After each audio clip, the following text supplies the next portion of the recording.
So being the HOD of ALARD University, how do you think that COVID-19 has hit the education industry? See, certainly things have changed, and they have not just changed for a particular period, short period, but they have changed for good. Some new innovations have creeped into the education sector because of this pandemic that were always going to happen, but because of the pandemic, they have been shoved onto us, and we have to adopt to them much faster than anyone would have anticipated. Uh, so everybody has adopted to e-classrooms. Everybody has adopted to sharing notes online. Everybody has adopted to using much more technological aids in learning, and it has also allowed us to use the flipped classroom in a much better manner. So there are definitely some very good aspects to it. I always look at things in a positive light. So certainly there are several plus points that have happened because of the pandemic. Because everybody is in their homes, we have to conduct the sessions online. That has forced us to innovate the way we teach. It has allowed us to introspect into ourselves and understand how exactly can we deliver education in a better manner. Of course, there are difficulties. It is never the same having the students in front of you where you can actually understand just from their micro expressions, are they understanding or not. Those are definitely hassles, but if we are finding ways to overcome all of those through continuous evaluations, through gamification of education. So there are solutions to all the problems that we are facing, and rather this pandemic has just been an excuse to increase the pace of innovation in the education sector. So sometimes, though the COVID pandemic has been a very unfortunate incident, definitely without any doubt, but there are a few silver linings here and there. Okay. So what will be your philosophy of leadership? Like, how do you describe your leadership style working in ALARD University? Yes. Absolutely. So leadership is all about allowing people opportunities to grow, helping them grow, and in the process, always keeping an eye on the objectives that you have, the goals that you want to achieve. But you cannot just write off people as if they are not good enough. You have to ensure that you bring them up a pedestal, it is just this continuous improvement ideology that we have not only for our students but also our faculties, that we always see how we can be better than what we were yesterday. And as a leader, we always look at that, how I can improve my team, how I can help them do their work in a better manner, what kind of systems and infrastructure can I provide them so that they can do whatever they are doing much better than they have been used to be doing it. So that has been my leadership ideology, is allowing them their space so that they can grow into it and supporting their growth throughout. So that is what I believe is leadership. What are the benefits and career options after pursuing the different courses from your department in future? So, particularly, management is a incredible opportunity. There are several aspects of businesses that you can venture into, and certainly after, you also have the option of getting into your own business. So there's option of entrepreneurship, there's option of freelancing, and the option of several jobs. At ALARD, when we teach you the subjects, we just don't teach you the syllabus. Okay, we go a lot further. We let you interact with industry stalwarts. That actually gives you a roadmap of what are the different opportunities out there, what are the career paths that you can choose, what are the opportunities that technology will be getting into the future. Some of the opportunities would be taken away by the technology. So we make students future-proof by making them realize how the world is going to change, how opportunities are going to arise, and how you have to make opportunities for yourself if you are going to the business space.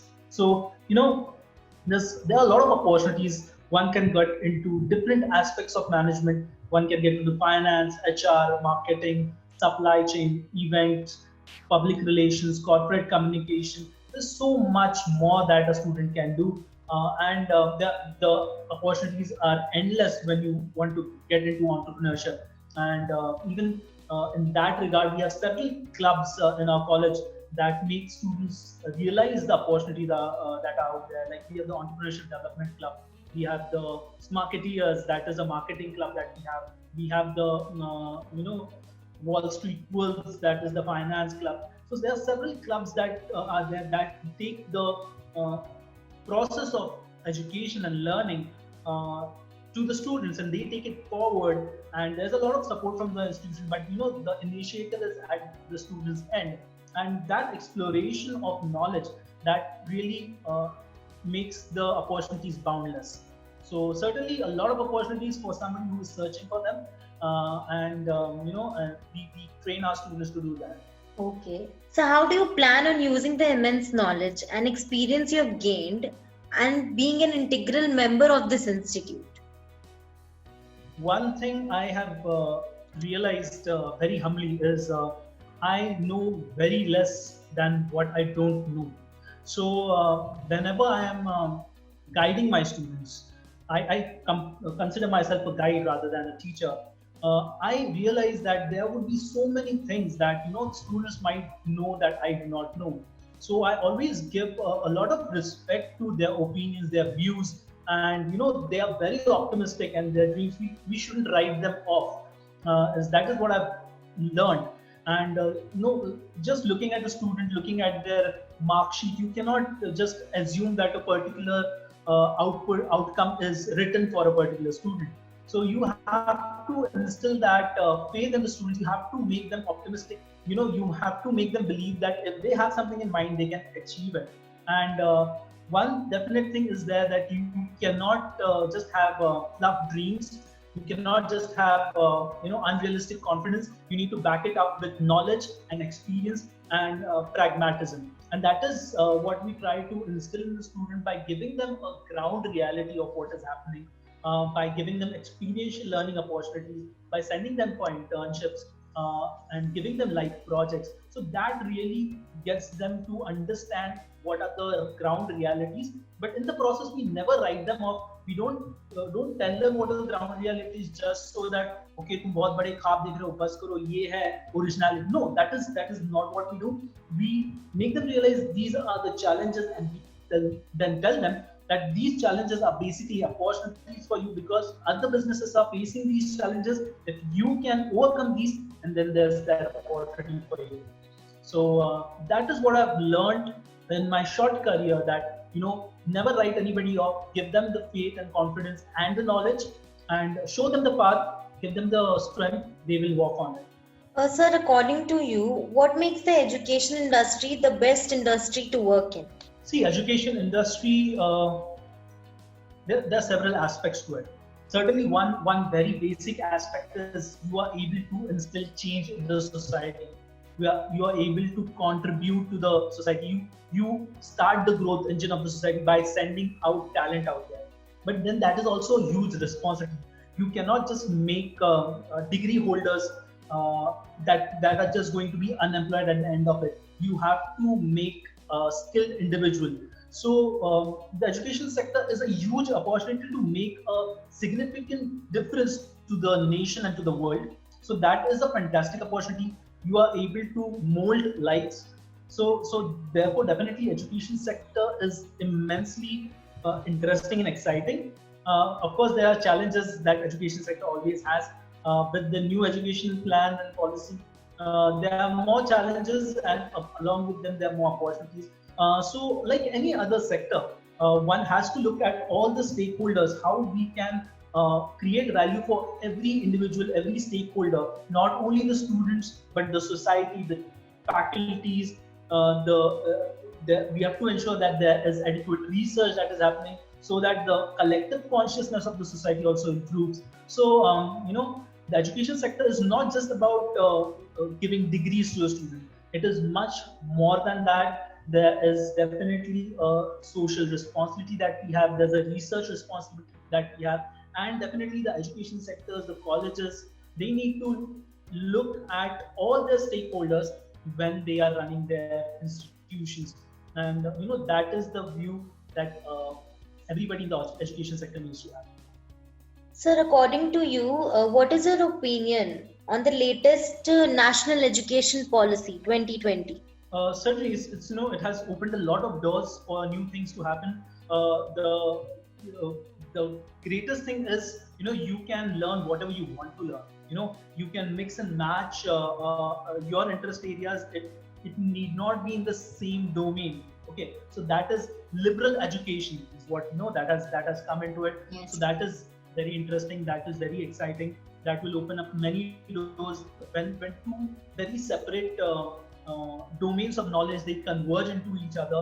There's something very interesting that can come out of it. So the implications of this new education policy will be seen only after a few years, maybe 10 years down the line.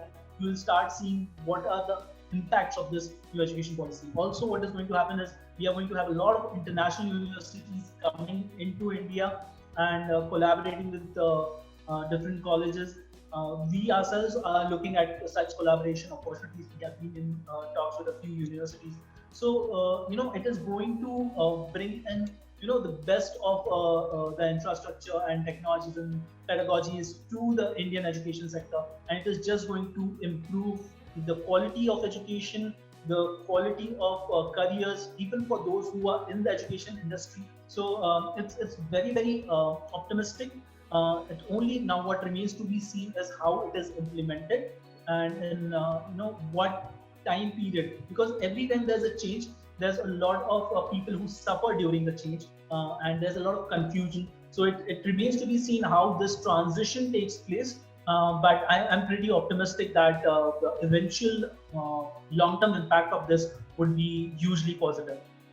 So, what are some plans that you're currently designing for your university and for its student as well? See, moving forward, we are more focused on getting integrated with the industry, understanding what the industry needs, giving the students the skills that they will require to do well in the industry. As I've already said, that we do not want to just give degree holders out in the industry. We want to give skilled professionals who are very clear what they want to do, what is their speciality, where is their talent. So that will, instead of just giving jobs, you want to give them careers, and in place of careers, if we can give them a vocation, that would be amazing. So that is what our outlook has been, to give them as much understanding of opportunities, and not only of the opportunities that are presently available in the market, but to understand how scenarios are going to change in the coming times and make them future proof. Because just ensuring that they get a job right now is not enough. We have to ensure that they have a career throughout. So that is the challenge, and therefore we are integrating a lot with the industry. We are having several live projects lined up, wherein we would be giving a lot of live projects to the students to work on. Plus, we want to improve our research wing, wherein we'll be able to work with the industry through research and development. We'll be able to help the industry out and create some new knowledge, and that would be a big contribution that as ALARDians will be able to do. So, how welcoming is ALARD Institute for students coming out of India to pursue their education? See, one thing is very simple. We keep it simple because a student is a student. Okay, and it is not just about people coming from out of India. Even India itself is so diverse. When we get students from the south, they have a very different cultural outlook. They have a difficult time to settle into a college in Pune. So we have incubations. We have various programs that will allow them to slowly transition into a comfort zone over here. In addition to that, now there are several students who can come from places like Afghanistan and all, because the Indian Council for Cultural Relations, they have a lot of programs wherein we help out the students from these countries like Afghanistan and Africa. We get a lot of students from these countries who learn in colleges across Pune. So when we have these students, now many times these students are not very good in English, plus they're not even very good with Hindi, of course, why would they be? So it becomes very challenging to teach them. So initially what we do is we give them English communication classes, and then we transition them to the full-time course. So there's always something more that you have to do, but all you have to do is just ensure that bring them at the same level with the rest of the student, and then once that happens, then each student is just same as the others. You have to just ensure that the hostel facilities and all are proper for them, and that is it. It's not a very complex situation, not a very complex question, and we keep it simple, and that's the way we do it. So will you please throw some light on like extracurricular activities that ALARD conducts over time? Certainly. So, in the extracurricular activities, now particularly when I talk about from a management point of view, it is you have to be very dynamic, and you have to be you should be able to take losses, and it is through these extracurricular activities like sports and cultural programs, that is where you learn these qualities. Being a team person, having creativity, innovation. So these things come from the extracurricular activities, and they instill into you a confidence. It improves your self-worth. So these are very, very immensely important activities. Also, what happens whenever we conduct these activities in-house, it is like a small event, and the students are given this event as a small management project. So all aspects of it, right from planning, budgeting, getting sponsors, and all of it, it is a small management project that they are working on. So every time there's a small event of a significant size, it is a learning opportunity of management concepts as well.